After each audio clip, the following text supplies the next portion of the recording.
We really need to stop buying so much brand new stuff. It's 90 billion tonnes of brand new raw materials are extracted from the planet every year.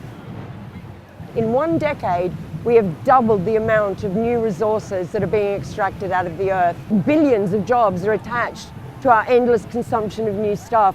So we really need to rethink how we can all be useful but not endlessly deplete the planet's resources. This is where we need an intervention from governments, from academia, from think tanks, from environmentalists. Our economic model is a linear model. We really need to move to a circular model. That is possible because all these things are social constructs. We made these systems. We can unmake them, we can change them.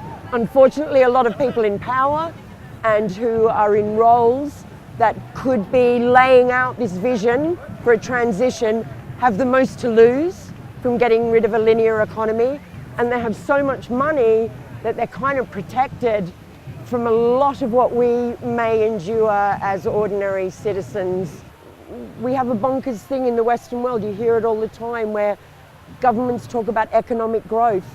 Well, why can't we just go for economic stability? We need to understand the concept of enough, and I think the richness really in being alive doesn't come so much from stuff anyway, so it's all a bit beside the point. Every year in the UK, and this is now a couple of years out of date, 600 million tonnes of brand new products and goods enter the UK economy. And in the UK, we recycle around 125 million tonnes, and landfill and incineration accounts for about just over 200 million tonnes. So you kind of go, okay, every year that's like 300 odd million tonnes of stuff. Like, what's happening to that? So one thing is we don't measure reuse. So Freegal, the website I help to run that enables reuse, we do measure what we do.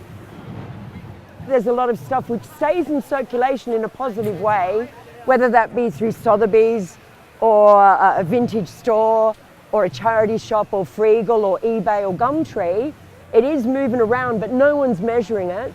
But also, a really weird thing is since austerity, so the last 10, 11 years, one of the top 10 growth businesses in the UK is self-storage. People are so poor in some parts of the UK and where I'm from in Brighton that they can't afford to buy food, yet in exactly the same communities there are people that have so much stuff they're renting extra space away from their home to store their stuff. Down in Brighton for the last couple of years with a couple of other people, I've run a thing called Tech-takeback, and that's where we get some community space. We acquire that for a day or a couple of days, and then we throw out on social media that people can bring their unwanted electronics into our space. We get funding from the Extended Producer Responsibility regulation run by DEFRA. There's a pot of money that you can access, and so we guarantee to people that their electronic goods will be data wiped. In the whole city of Brighton and Hove has a population of about 275,000 people, and spread around the city are 15 great big metal drop-off bins for small electricals and electronics, and they're all over the city, and over one whole year they will collect about half a tonne. We did 28 days of pop-up shops over a 15-month period, and we got 8.9 tonnes of electronics from less than 1,000 citizens. So bear in mind, there's 273,000 citizens in the city, and only 1,000 came to our 28 days of pop-up shops. It kind of gives you an idea of the astounding volume of hoarded electronics that there are in people's homes and offices. 70% of what we received is unreusable, it's unrepairable, it's obsolete, or just way beyond any form of repair or reuse. 45% of all electronics are actually plastic. We're going to work on that and reprocess the plastic and turn the plastic into spectacle frames and get the valuable, the metals and all of that recycled and back into the system, because then they can make new stuff. I would really like there to be no need for what I do in 20 years.